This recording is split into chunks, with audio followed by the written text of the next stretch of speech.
Okay, it's going to be a review of the Royal Rumble 1996. So we're going all the way back to January 21st, 96. This is from Fresno, California. They sold it out with 9,600 fans. But I'll tell you, this is a very small venue. This is not the type of arena you would envision for a Big Four pay-per-view, especially a Royal Rumble. But, maybe that just shows you that the company was struggling financially. You heard rumors the whole school year that Kevin Nash and Scott Hall were flirting with the idea of going to WCW. So yeah, this, in 96, they really needed to get shifted in the right direction. I feel like 96 was it definitely holds up. Anything from 96, I feel like from start to finish, this was definitely the year, the turning point for the WWF. I feel like 92 to 95, they were really recovering, and those are really down years for the WWF business-wise and from a critical standpoint. But yeah, let's get right down to it. First match of the night, we got Ahmed Johnson taking on Jeff Jarrett. The match is really, really short. I'll tell you what, Jarrett actually goes back to WCW later on that year.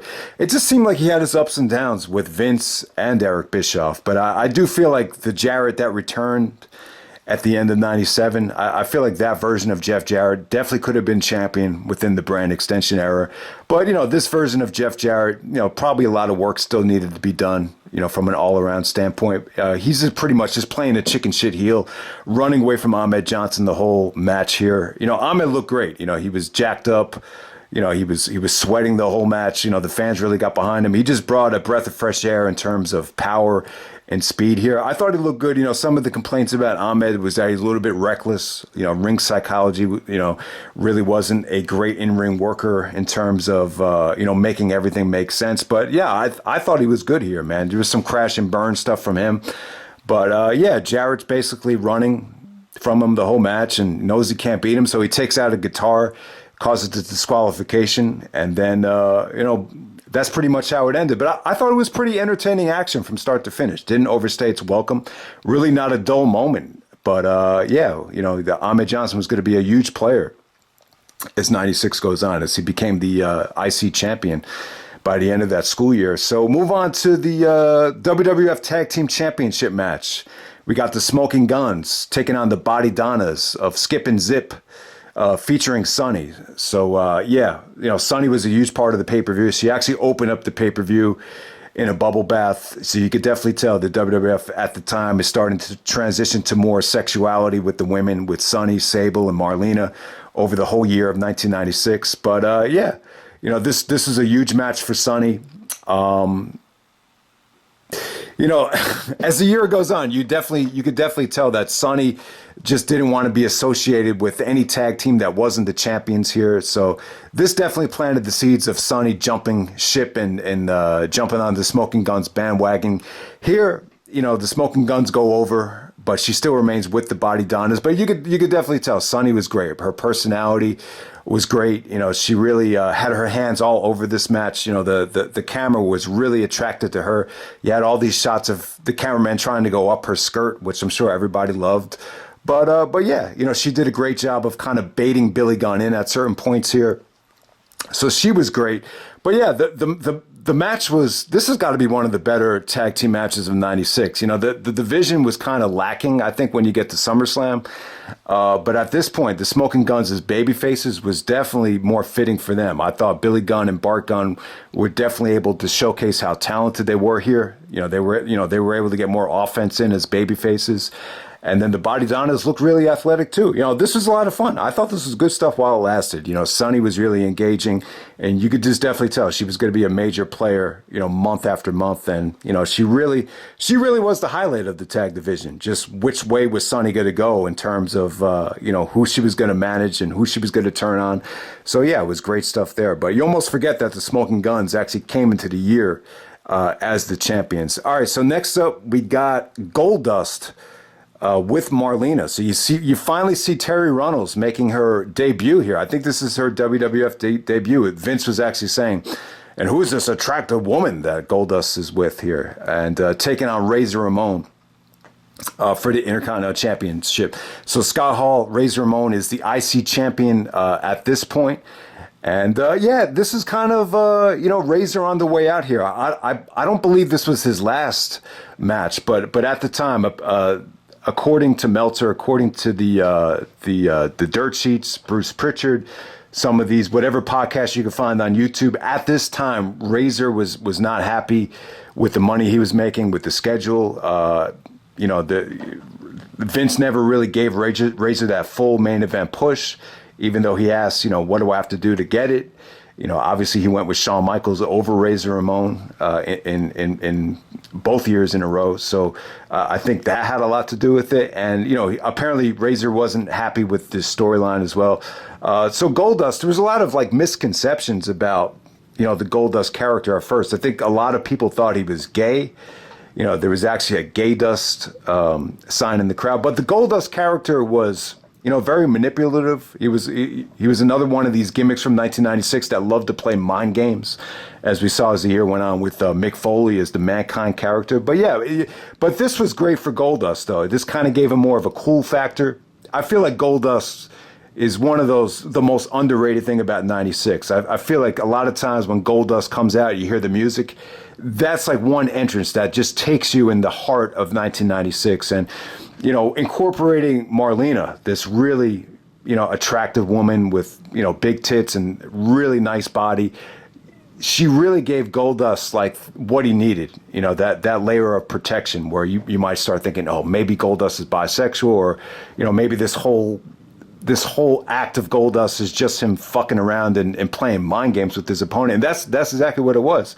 Like when you look back at it now, the Goldust was not a gay wrestler, but it was a very cutting edge wrestler. At that time, there were so many anti-gay stuff going on that, a lot of people just didn't get down with the character. So I think in a lot of ways, the character was a lot, very much over people's heads. I think that's the best way to put it.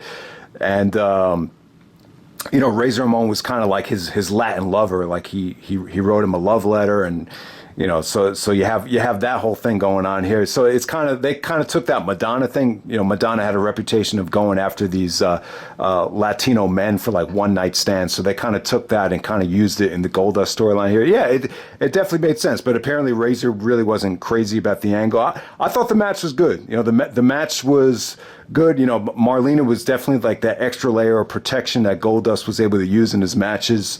And, the fans got behind Razor here. I got to say, if Razor won the Rumble here, I think he was over enough to the point where everybody would have been happy about it. A lot of the kids started chanting Razor, Razor. Razor was very popular amongst, a lot of the kids we went to elementary school with. So, yeah, I thought, Razor Ramon was definitely in his prime at this point. But yeah, 1-2-3 Kid actually came out and cost his good buddy Scott Hall the match right here. And it just kind of reminds you, like Goldust, Terry, and Razor, all three of them, like, were a huge part of the plane ride from hell. They all kind of took their shots in that documentary. And but at this time right here, this was all about Goldust. Goldust winning the Intercontinental Championship was a huge part of 1996. So you could just definitely tell, Razor's going to put over 1-2-3 Kid as the next in your house. And that was going to be it. So at this time, Razor's clearly on the way out. But,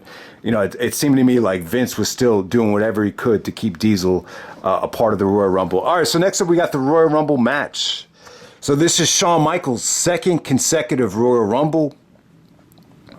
And I got to say, this Rumble match, it was really good, man. I got to say, from start to finish, it's a much better Rumble than 95. I think Shawn's performance in the 95 Rumble it's more memorable. It's more critically acclaimed because he was in there from start to finish. But I think this was definitely the better match. This felt more like a Royal Rumble. It just had a better cast of characters. You go back to the traditional format.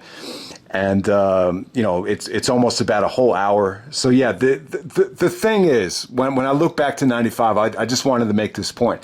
I think in a lot of ways they wanted to water down that Rumble in terms of the supporting cast because, Shawn was still, a skinny wrestler, a high flyer, a smaller guy. At that time, it was still, they're still into pushing bigger guys. So maybe Vince's mindset was it wouldn't be believable if Shawn was able to win the Rumble with The Undertaker in there, or, Diesel in there, or Bam Bam Bigelow in there. So maybe that's why that Rumble was so watered down. That's probably the main reason why when I look back on it.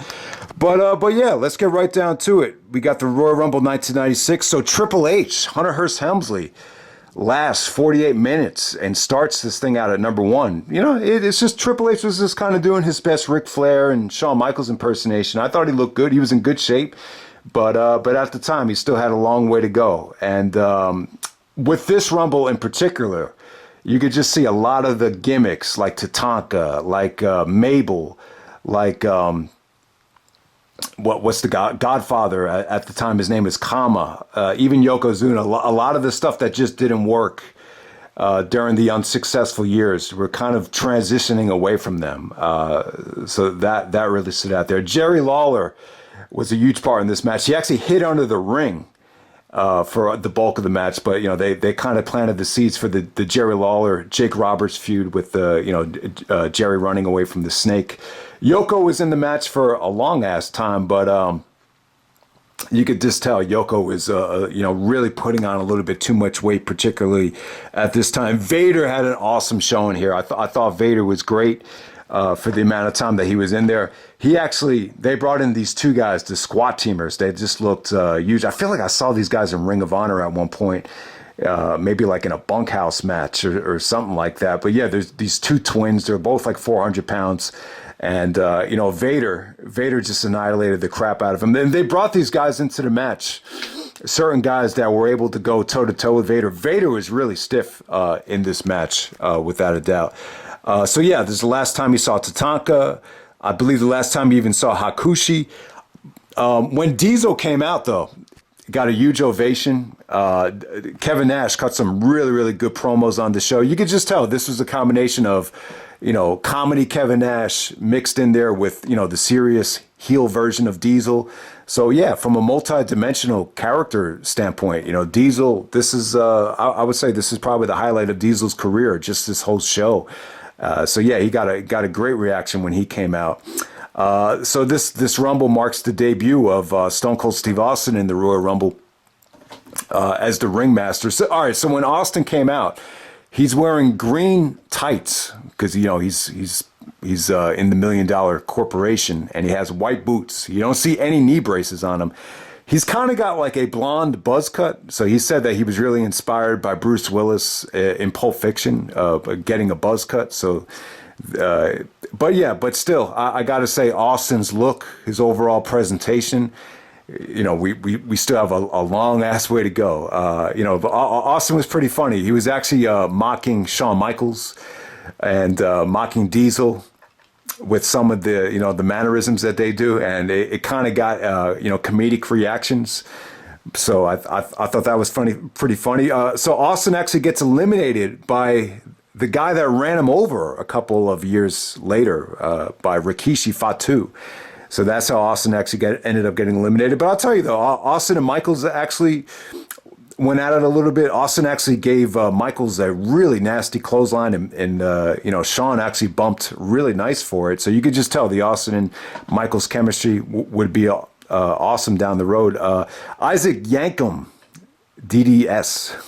Okay, so this is so Kane actually comes out as the evil dentist. The gimmick would work eventually, but you needed a hot girl to pull it off, like Dr. Britt Baker. But yeah, Kane was kind of on the way out here. I don't think you saw him again until he became Kane, to be exact. Yeah, you know what? The funny thing, I just wanted to make this point too.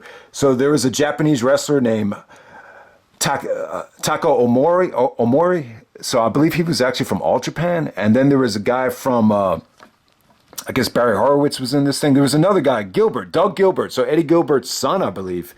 So you could see they were actually working with a couple of different promotions for this show. Marty comes out. That's where we met Marty. So Marty actually does mix it up with Shawn once again at the Rumble, but he's quickly eliminated by the British Bulldog after a couple of minutes. And yeah, so the last four guys were actually man, I think the last four. The funny thing is when Owen actually got eliminated though. So they were going to do Owen and Shawn at the next pay-per-view. So Owen gives Shawn this nasty insecurity. He's about to eliminate Shawn, and then they go to a double feature. So the double feature kind of distracts the viewer from Owen getting eliminated. So maybe they didn't want to show Owen getting eliminated to keep him strong for that number one contenders match with Shawn. So Diesel and Shawn actually eliminate Owen while they're in a two-shot. So you really don't even notice it. So if they were going for that, it was pretty slick because, you want to keep Owen strong for that big money match the next night. Okay, so Shawn eliminates the British Bulldog. Pretty awesome elimination there. He actually does a baseball slide and then he ducks and he clotheslines the British Bulldog. Great elimination there. Diesel's eliminating somebody. I can't remember who it was. It was I guess it was Fatu. And then before Diesel even has a chance to turn around, Shawn just super kicks him. And Shawn Michaels wins his second consecutive Royal Rumble. And it was good stuff, man. It was still good stuff. Shawn looked great here, man. If I were to pick one, I would say Shawn was, I would say that Shawn was more impressive in 95 because he had to last the entire thing, even though it was a shorter Rumble match. But this was kind of more of the Hulk Hogan treatment for Shawn Michaels, where there's more anticipation for his entrance, and then he comes out and has a really impressive elimination as he eliminates Vader and Yokozuna at the same time. That's like 1,000 pounds right there that he just dumps over the ring as they're not looking. He actually gorilla presses 1, 2, 3 Kid out of the ring. I thought, it was kind of like if he's going to do that to anybody, it might as well be the 1, 2, 3 Kid. So, but yeah, Shawn's actually celebrating in the ring. He's about to take off his pants. You see his pubic hair. You see his pelvis. I'm like, what the fuck is going on here? And then all of a sudden, Kevin Nash, Diesel comes into the ring and looks like he's going to beat him up. And then all of a sudden, they shake hands. And it was cool. This is like the one time where a heel was allowed to be a tweener. So Diesel was cool with Shawn Michaels, but this is the interesting thing about the show. The main event actually goes next. So Bret Hart and Undertaker actually main event the show, and they don't go to a video package. And ideally, I think it would have been a much better show if Bret and Taker went before the Rumble, especially considering the slow-paced match that they had. But this definitely made a lot of sense because there's no video package. They go right into Undertaker actually coming out. Diesel's looking depressed and angry with himself that he lost the match. So he comes right up to Undertaker and Paul Bearer, and he's like, "What are you looking at? I'm not afraid of the dark. What are you looking at?" Then he shoves Paul Bearer and goes to the back. So it was pretty cool. Nash actually cut a promo later on in the show about how, when his mom used to get mad at him, she used to send him down to the basement and leave him in the dark. So he actually took a real life thing and used it in the promo. And I just think it gave the feud a little bit of realism and legitimacy. So there we go with that. All right, so let's focus on the next match. We got Bret Hart as the WWF champion taking on The Undertaker. At the time, Undertaker has this mask on, and it reminds me of the first Batman movie that came out in 1989 with Michael Keaton and Jack Nicholson. And Jack Nicholson had these girls in the movie that were covering up these scars with these white masks. I want to call it the Vicky Vale mask. I don't know why, because when I look back to Batman, wasn't it a different girl that had the mask on and not Kim Basinger? But I always call this the Vicky Vale mask, and I'm just not a fan of it. I just thought it took away from the mask. I think Taker was actually wearing this thing because Mabel actually sat on his face, but it was cool. Bret actually took the mask off during the match and actually used it to his advantage, so there was definitely a payoff to it. But yeah, man, I gotta say this is probably the least engaging Bret Hart and Undertaker match. I gotta say, I think when you look at the '97 match, I think Shawn, as the guest referee, gave it an extra layer of spice and pizzazz. But this match, Undertaker at the time hadn't really evolved his moveset and his character. I just feel like over the years, Taker got a little bit more freedom, and I think he was really inspired by, Shawn Michaels and Bret Hart and just the overall, what the industry was actually doing at the time and the Monday Night Wars, that he Taker definitely had more freedom to evolve what he did as a wrestler. Here, this was more of the Paul Bearer era, more of the Frankenstein type of era. So he definitely had a limited moveset here. So I think that took away from the match. But Bret, Bret's work here, and you could definitely see that the seeds were definitely planted even on this show for the Bret Hart and Shawn Michaels, real life heat. Bret's always been very critical of Shawn in the past for, the strip teasing after the matches. And, Shawn basically almost took his, you almost saw his dick. It was that bad. So Bret must have been very critical of that. But at the same time, Shawn said, what Bret did well, he did very well, especially in this match right here. But like the matches just weren't that exciting, and they were just definitely lacking something. And that quote kind of fits this match to a T. So I, you kind of get the feeling that some of the Bret Hart and Shawn Michaels, some of the tension definitely started building on this show in particular from a lot of different reasons. But yeah, I got to say though, Bret's punches look great. His dissection of the knees looked great. Once again, I wouldn't say this was as good as some of the matches that Bret had with Diesel, but the overall just, dissecting the bigger guy from an in-ring psychology standpoint, it was crisp. It all made sense, very well executed. But at the same time, like it felt a little bit too slow paced. And I think that was the biggest problem there. But yeah, I mean, as the match was going on, I thought it was getting really good before Diesel came out. Bret was actually getting a lot of heat for, the constant, going to work on Undertaker's legs, exposing the turnbuckle. He actually, really tried to, go to work on the knee so he could apply the sharpshooter. Never was really able to get it locked in. Eventually, the turnbuckle thing backfired. Taker was about to hit the tombstone.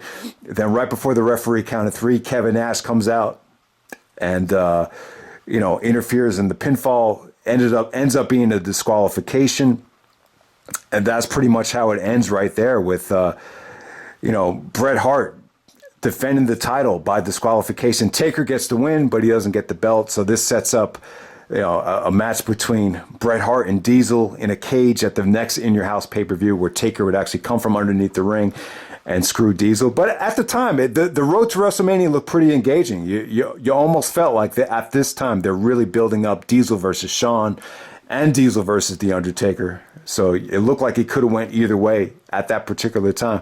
But yeah, man, this was still a good show though, man. Like if you were watching at the time, I feel like it really made you excited about WrestleMania. Like there's not like that one, the 1996 Royal Rumble, I would say was really good. I wouldn't say it was quite great. I thought Shawn's performance was great, but from start to finish, I think it's a much better Rumble than 1995. So the Rumble was good, but not great. Bret Hart and Undertaker is probably their weakest match, but the match still has a lot of good things about it. And the match will appeal to certain fans, especially if you're a fan of Bret. But I just don't think it's the best work Bret Hart and Undertaker have done together. In some ways, I feel like the match has kind of gotten lost in the shuffle. And it's somewhat underrated, even though it's a little bit disappointing. It's kind of weird to say, but the undercard's pretty cool. The stuff with Sonny was good. I thought the Jarrett and Ahmed Johnson stuff, even though they didn't get a lot of time, I thought it was entertaining. And overall, I just feel like putting the title, the Intercontinental Championship, on Goldust, in some ways was definitely a step in the right direction. I do feel like Razor Ramon, Scott Hall, I felt like the company, I think they should have spent the money on him if they had it.